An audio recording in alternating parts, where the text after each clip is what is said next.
I'll never forget the look on Jake's face when I slid that envelope across the table, the smug grin evaporating like steam off a hot sidewalk. It was Mom's birthday, the annual family gathering at their creaky old house, and the air was thick with tension and the smell of overcooked roast.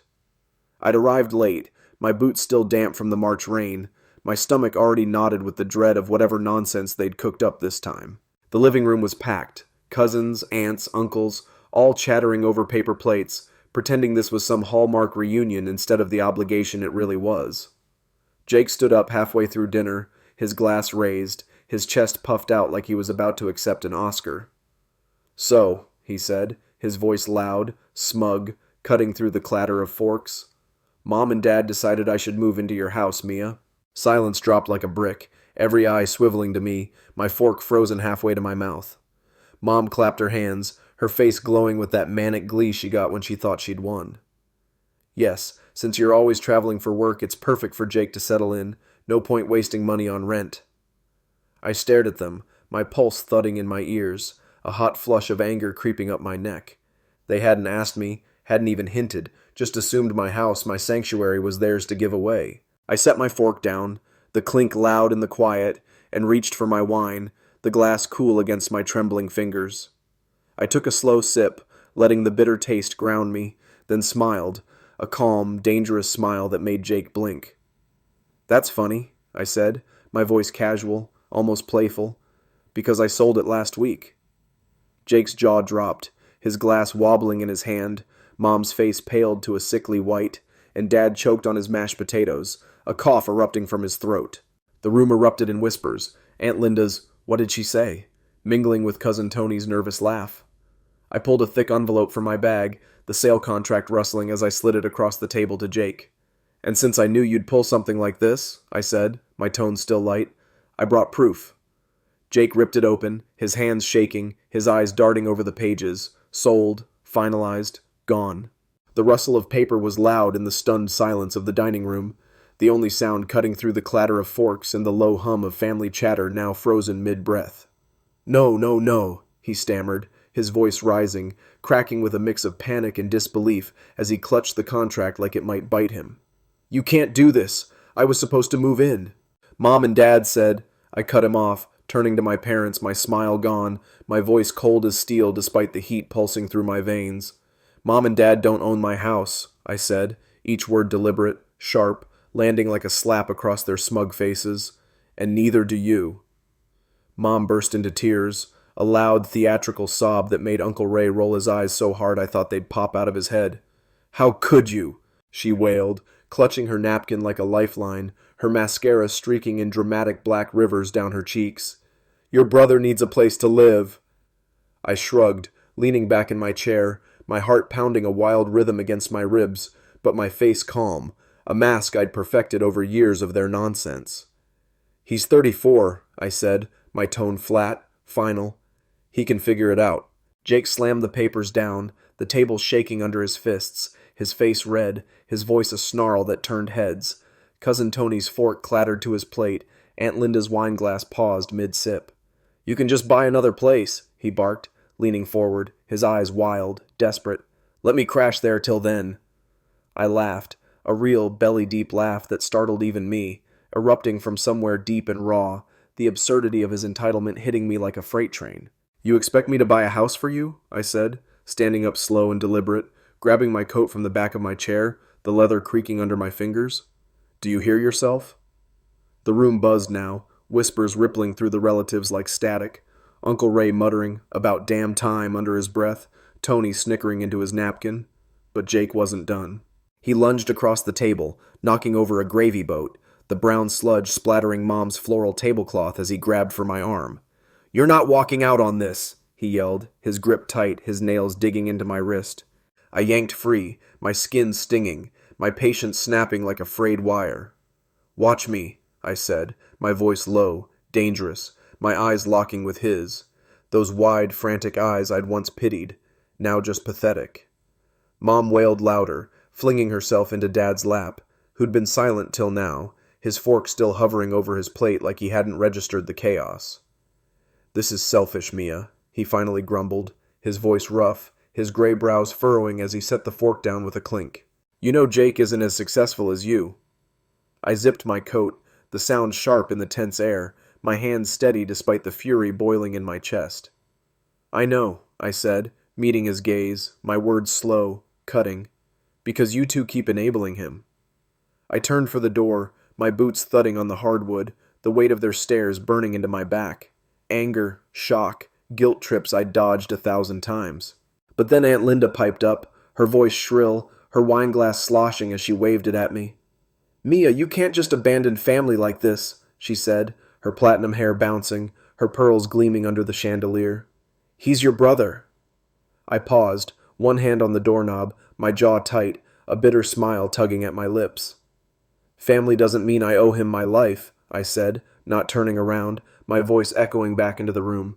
Maybe you should have taught him that too. The door slammed behind me, the cold March air hitting my face like a splash of ice water, my breath fogging as I strode to my car, adrenaline surging, freedom tasting sharp and sweet on my tongue. The fallout hit fast, and it was messy. Jake didn't waste time. He showed up at my old house 2 days later, banging on the door like a madman, his shouts echoing down the quiet street. Marco, the guy who'd bought it, called me that night, his Brooklyn drawl thick with amusement. Your brother's a nutcase, Mia, he said, chuckling over the line, the sound of his TV buzzing in the background. Rolled up in a beat-up Honda screaming about his house. My wife Rosa thought he was a burglar, nearly sicked the dog on him. I grinned, leaning back on my couch, the glow of my laptop screen casting shadows across my new, smaller rental, a temporary spot I'd grabbed after the sale. What'd you do? I asked, picturing Jake's tantrum, a flicker of satisfaction warming me. Told him I'd call the cops if he didn't scram, Marco said. He flipped me off, kicked my mailbox, then peeled out, kids unhinged. I laughed, a sharp, relieved sound, though a thread of unease tugged at me. Jake wasn't just mad, he was spiraling. My phone lit up non-stop after that, Mom's voicemails, shrill and tear-soaked. You've broken us, Mia. Dad's texts, curt and demanding. Fix this now. I blocked them, my finger steady, my resolve hardening with each ping, but the extended family jumped in too. Cousin Tony messaged, Jake's homeless 'cause of you, nice going, his sarcasm dripping through the screen. Aunt Linda called, her voice quivering with sanctimony. You should have told us first, Mia. This is cruel. I ignored them all, my jaw tight, my chest tight, the weight of their judgment a familiar burden I was done carrying. Lila, my best friend and a lawyer with a tongue sharper than her stilettos, showed up at my place that weekend, her dark hair pulled into a messy bun, a bottle of tequila in hand. Heard about the gravy boat incident, she said, kicking off her boots, her grin wicked as she flopped onto my couch. Family gatherings are wilder than my last courtroom brawl. I snorted, pouring us shots, the burn of the liquor a welcome sting. They tried to give Jake my house, Lila. No heads up, nothing, I said, my voice low, my fingers gripping the glass. I sold it to Marco last month, best move I ever made. She raised her shot, her eyes gleaming. To screwing the golden boy, she said, clinking my glass. But they're not going to let this go. Bet you $10 Jake's plotting something dumb.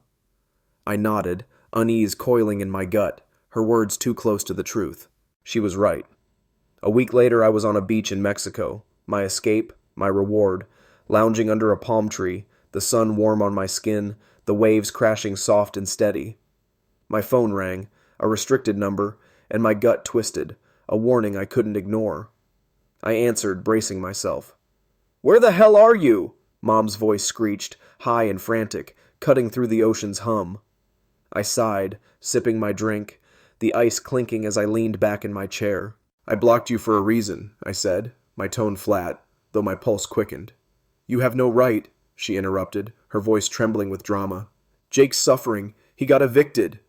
I sat up, my drink sloshing, disbelief jolting me. Evicted from your house? I said, my voice sharp. She let out a long, martyred sigh like she'd rehearsed it. Yes, he had some trouble, and we had to ask him to leave. It's all because of you. I bit back a laugh, the absurdity choking me, my free hand curling into a fist. How's it my fault you kicked him out? I said, my tone dry, cutting. Silence stretched, thick and heavy, then she muttered, reluctant. He ran up our credit cards. We told him it was for emergencies, but he maxed them out. I nearly dropped my glass, a cough bursting from my throat as I processed it, amusement and outrage warring inside me. Wait, you gave him credit cards? I said, my voice rising, incredulous. How stupid are you? She gasped, loud and offended. Do not speak to me like that. Then stop acting like I owe you, I shot back, my patience gone, the tequila's heat fueling my fire. She took a breath, her tone shifting, pleading now. We need your help, Mia. We're not doing well. Jake has nowhere to go. Just let him stay with you. He won't be trouble. I laughed again, cold and sharp, the ocean breeze cooling my flushed face as I stood pacing the balcony.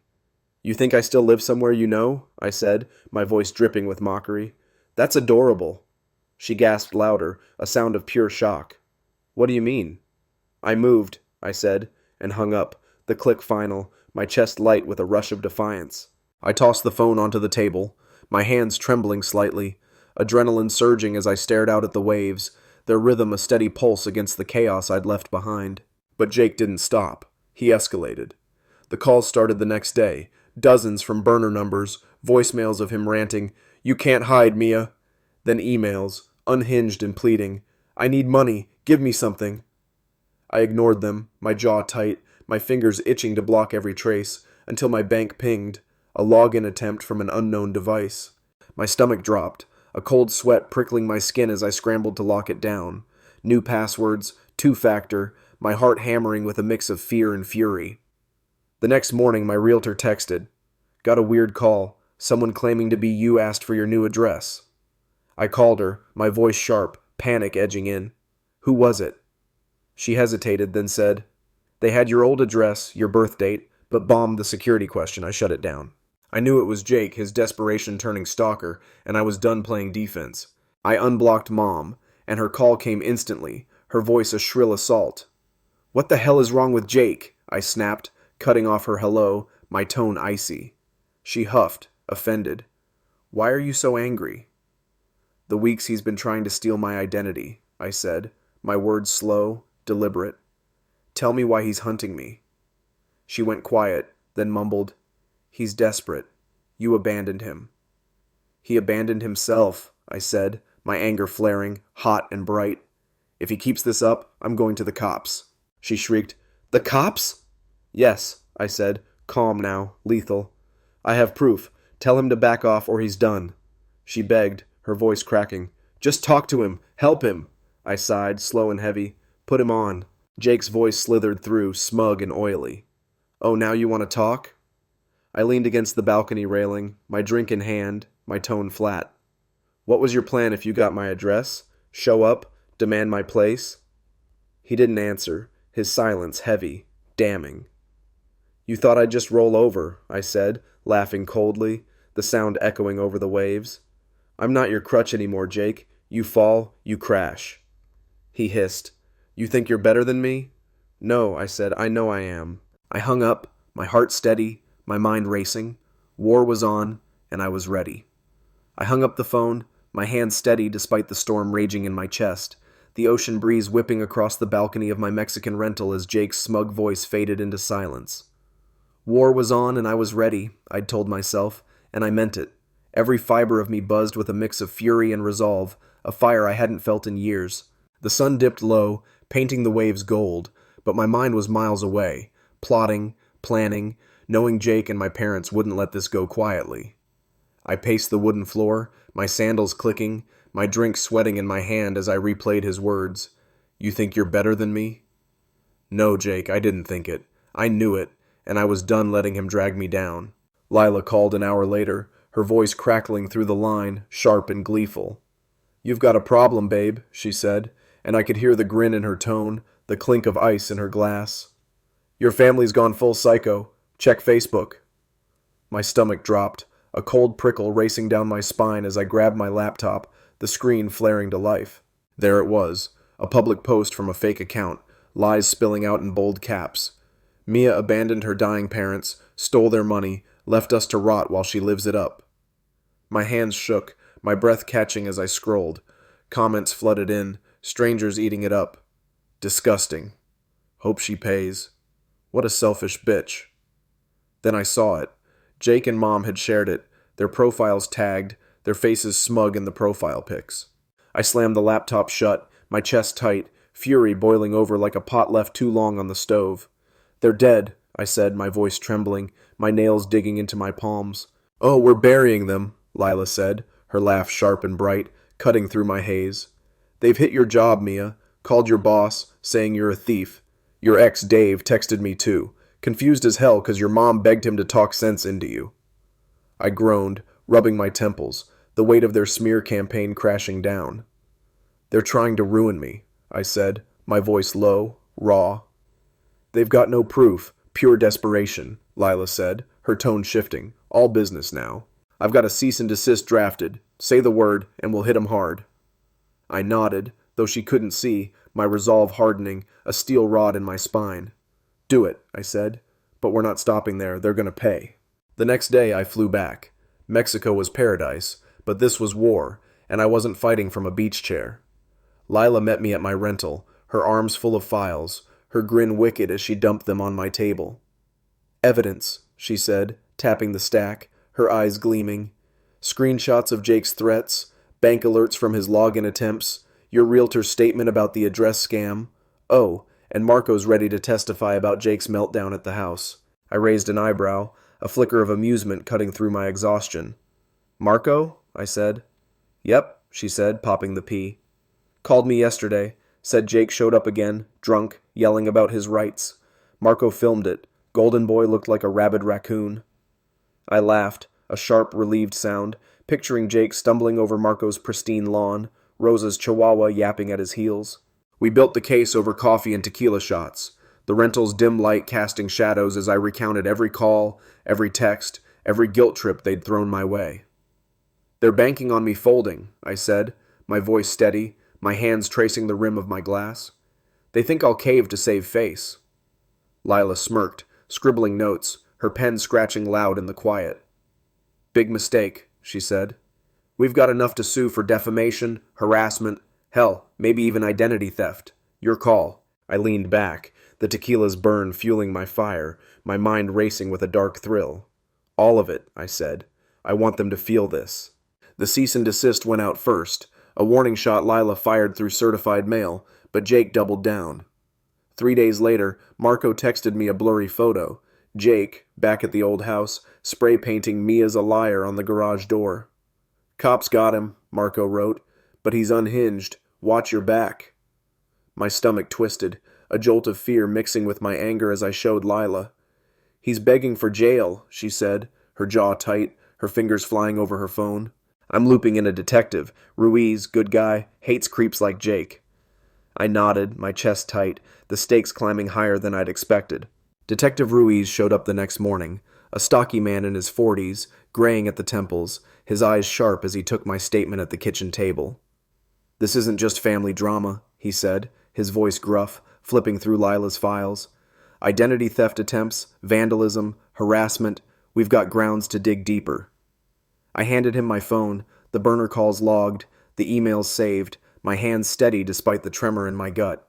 "They won't stop," I said, my tone flat, resigned. "Not till they're forced to."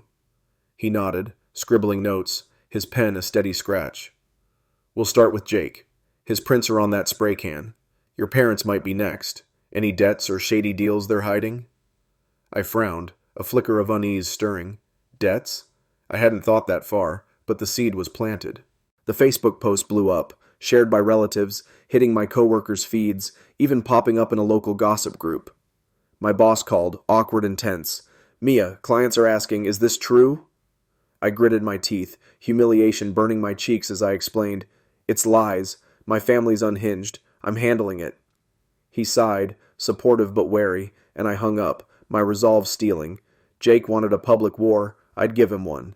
Lila posted a rebuttal from her firm's page, a crisp, legal takedown with receipts, screenshots, timestamps, proof I'd never touched their dime. It didn't go viral, but it spread. Enough for Tony to text, "Damn, Mia, you're savage," and Aunt Linda to go silent, her sanctimony drowned out. Then came the legal notice. They sued me, a flimsy claim of emotional distress and financial abandonment, the papers trembling in my hands as I laughed, the insanity bending my mind. "They've got nothing," Lila said, cracking her knuckles, her grin feral. "This is a bluff. Let's crush it." The hearing was a circus. Jake in a too big suit, Mom sobbing into a tissue, Dad stone-faced beside their budget lawyer, a greasy guy who stuttered through lies. Lila tore them apart. Bank records, texts, Marco's video of Jake's drunken rant, all laid bare. The judge, a no-nonsense woman with a glare that could melt steel, tossed the case in 10 minutes. "Frivolous!" she snapped, and Jake exploded. "This isn't fair! She ruined me!" She shut him down. One more word, and it's contempt, her gavel a thunderclap. I watched, a grim smile tugging at my lips, their plan crumbling like wet sand. I sued back. Defamation, harassment, the works. Jake laughed it off, cocky till the end, but the court didn't. I won, a 5-figure settlement co-signed by Mom and Dad, who begged me to stop as their accounts bled dry. "I'm your mother," Karen sobbed over the phone, her voice breaking.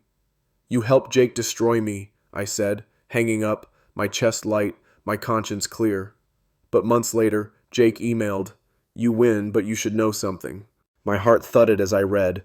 Mom and Dad had lied to him, promised an inheritance that never existed, pushed him to claim my house as his lifeline. "They owe bad people money," he wrote, "and now those people are after me." I froze, the words sinking in, loan sharks, gambling debts, a mess deeper than I'd dreamed.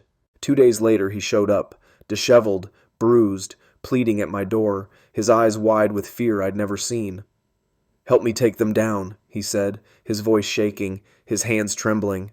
I didn't want to, my every instinct screaming to run, but I couldn't, not fully. I met Ruiz, handed over everything, lawsuits, threats, Jake's email, and he dug, unearthing $100K owed to sharks, Dad's gambling, Mom's scams. Within a week they were arrested, fraud, evasion, the works, Mom's screams echoing as cuffs snapped on, Dad's silence damning. Jake testified, his voice raw, earning probation, a fragile shot at redemption. I walked away free, no calls, no guilt, just silence, the rentals quiet, a balm on my soul. But Jake's last words lingered. Those people are still out there. I don't know if they'll come, for him, for me, or vanish into the dark. I've got my peace, my wins, but the shadow's there, a loose thread I can't cut. So here's what I learned. Family's not a debt you pay forever. Sometimes, you've got to burn the bridge to save yourself. They pushed, I pushed harder, and won. What would you do if your kin turned toxic? Drop it below like if you're Team Maya subscribed because this chapter's closed, but the story, it's wide open.